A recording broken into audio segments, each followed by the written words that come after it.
If you have ever caught yourself thinking, my voice always shakes when I speak or present, or maybe you find yourself speaking really, really fast and then people tend to lose track of you. Or maybe it's about you're sounding really boring and monotone and you cannot keep people engaged. Or maybe you're finding that every time you speak, your whole throat starts to shut down or your voice starts to get restricted. Then you are going to love today's episode, today's session, because this is for you, ladies. If you've been feeling this and you know this is about your voice and your voice, how it impacts how you feel about your confidence when it comes to speaking, presenting, and sharing your ideas. In one of my episodes, I speak to a thing called the confidence codes. And there's 8 confidence codes. And these are designed to help support you to help feel confident when it comes to your speaking and your visibility. And today's episode, I'm going to be speaking to one of those confidence codes, and that is vocals, which is everything around how you sound. You see, confidence is often mistaken that it's about what you say. Now, what you say does have weight and does have a place. It's actually one of the confidence codes that I speak about. But it's also about how you say it and how you sound when you say it. Because the truth is, you can have the most brilliant message in the world, but if your voice shakes, if you rush through the words, or if you sound flat and monotone, or if nothing comes out, no one will ever hear the power of your message. Now, this is where I once again find so many brilliant women get stuck. They're smart, they've prepared, they've got the expertise, but the way their voice comes across really sabotages their confidence and their impact. And what's worse, they start to believe that they're not cut out for speaking, when really it's just you haven't learned to work with the voice. Ah, this is one of my favorite codes to talk about because most recently I was supporting a friend who was representing themselves in a local court. And they had done all the preparation, written their entire defense, right, word for word. And they were super, super nervous. And they were really concerned with their voice shaking and the words coming out. And so, what I invited them to do is I said to them, I want you to observe the solicitors and the lawyers in the room. Just observe. And I want you to tell me what you observe. Now, because most solicitors and lawyers are doing this every day, particularly in the local courts. And I asked him what he noticed, and he said, wow. He goes, I noticed how some of them sounded really nervous, right? And some of them sounded really confident. And I said, well, what did you pick up through that? He said, well, this particular woman, her voice was shaking, right? So she was saying words and doing her defense, but her voice was shaking. And what ended up happening is words are not landing. It feels like mutter, right? And then he said, and I noticed this gentleman here, he was quite flat and monotone. So there was no um, variety in his voice. But he also noticed a third person, this woman. He goes, She just stood there. She looked confident. She sounded confident, right? Her words were full of conviction because she had variety in her voice. Now, he was absolutely nervous, right? Because he was self representing. Now, he's not going to change his voice over this period, right? But I wanted him to observe, to see the difference. And I want to invite you to do the same, to notice.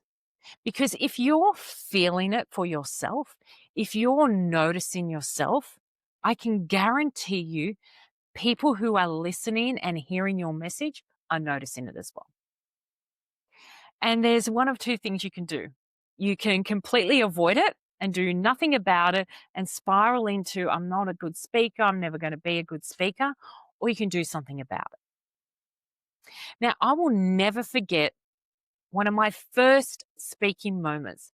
I had prepared my notes, much like my friend, written verbatim of everything that I was going to speak about. I rehearsed it. I rehearsed what I wanted to say. And the minute I stood up, my voice had a completely different plan. It started to crack, it started to shake, and it sounded nothing like I had rehearsed in my mind. You see, my message was there, but my delivery told the audience a completely different story. It told the audience, oh, she's nervous. She's unsure. Maybe she doesn't really know her stuff. I mean, my friend, who was a young gentleman, was able to observe that, right? So that moment, right, where my voice had a different plan, changed how I thought about speaking. And I knew then that speaking was a skill that needed to be worked on. That if I really wanted my story and my message to land, I had to understand all the different components, right, when it comes to speaking and presenting. If I really wanted to influence and create an impact, it meant it wasn't just about my words coming out, but it was also about how my words were coming out, how my words were being felt. I realized that my voice wasn't just something that happened, which is what I allowed it to do and play out. It was something that I could shape, that I could strengthen and really control, which is just one of the many things that we work on in my Her Voice program. But what I realized more than anything is that the more I worked on it, the more I noticed the shift, not just in how others received me, but also about how I felt about myself as a speaker, as a leader. So, why is this confidence code of vocals really, really important? Because now, firstly, I want to just say something. You all know that I'm very big about speaking your authentic self. I know that many of you know this about me. However, speaking to your authentic self, your vulnerability, your realness, right, absolutely plays a pivotal part. But you can also improve your authentic self in how your message is landed and gets delivered and is received. And the reason I say that is because your voice, is an instrument. And the reason why your vocal code of confidence matters is because your voice is your instrument of influence. And if you find that you're nervous or shaking, or it's very flat and monotone, or words are not coming out, you cannot influence and impact and shift change. Your tone, your pace, and your pauses, they're not just delivery techniques, because that's how I used to see it. They're delivery technique, presentation techniques. They're actually the difference between an audience leaning in and tuning out. I really invite you to adopt that. My voice is my instrument because it is really the bridge between information and inspiration. And the best part, it's trainable. You don't have to be born with we people call it a speaker's voice, whatever a speaker's voice is. You build your own speaker voice by learning how to work with your instrument. Much like we have different genres, right? In music, there are different genres of speakers and people, right? So it's about finding your speaker voice. So, how do you start working with the vocal confidence code? Well, I'm going to share with you just 3 really simple practices that you can start today. And the first one is tone. Tone is energy. Your tone carries emotion. So I want you to record yourself reading something in 3 different tones. Same words, but 3 different tones. Maybe one of the tone is curious and one's passion and one's very serious. And I want you to notice how completely it changes the impact, even when the words remain the same. Go on. Like, I really encourage you to do this and play with some of your friends to do this and see how the words and the message can land completely different. The second thing is pace. Pace is presence.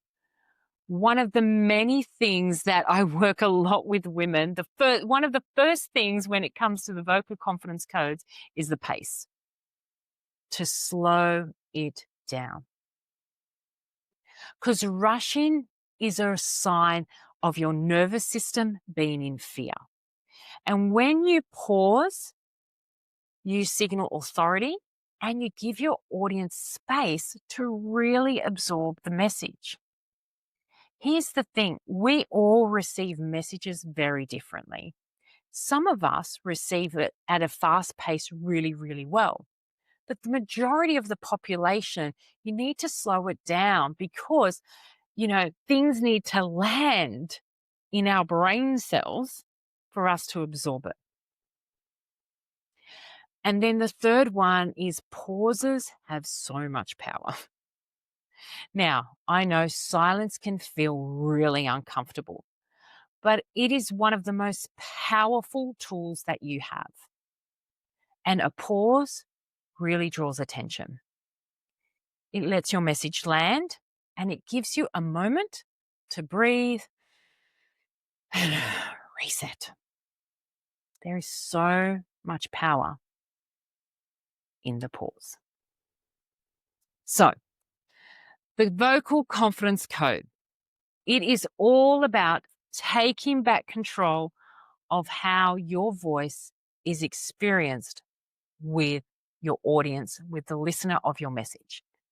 Because when you train your tone, your pace, and your pauses, you don't just sound confident, but you feel confident. And remember, that's what most of you want to feel, this confident. So here's my invitation for you. This week, record a 60-second message on your phone. Really simple, easy, right? It can be done as a memo.